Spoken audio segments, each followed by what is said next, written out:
G'day, Mcdaddy and Tubby camper trailing.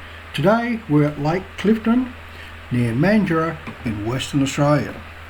So what are thrombolites?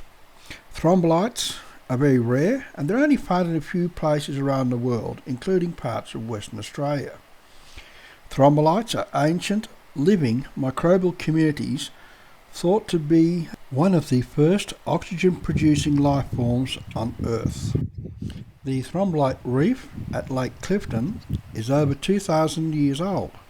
It's over 6 kilometres long and up to 120 metres wide, and it is the largest in the southern hemisphere.